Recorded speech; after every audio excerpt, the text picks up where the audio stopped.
check-in, HALT. It's an acronym. And what this comes from is study around people who are dealing with addictions. What does that mean for people who maybe don't have addictive personalities or addictions?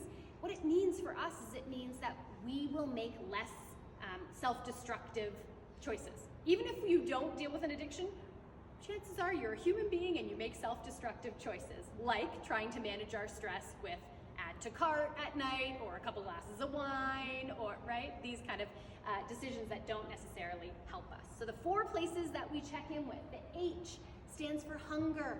I said it earlier, when I'm too hungry, I'm hangry. And when I'm too hungry, I'm probably not gonna make the best decisions for myself, right? My brain can't do that because it's depleted. So we wanna check in with ourselves. Are we nourishing ourselves properly? When we are, then again, I've said this multiple times today, we can access the best parts of who we are. The A stands for angry, but that really is just a placeholder for any emotional need that is left unmet, right?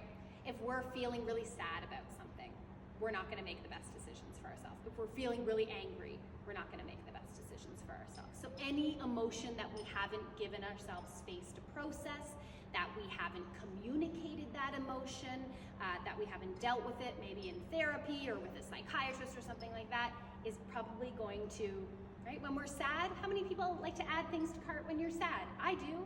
How many people like to eat sugar when they're sad? I do. None of these things are bad, but they're sometimes self-destructive, right? The L stands for lonely. This is about social connection, and right, sometimes when we're already lonely, then we isolate ourselves further, and then things just kind of spiral down from there. So HALT, the T is tired.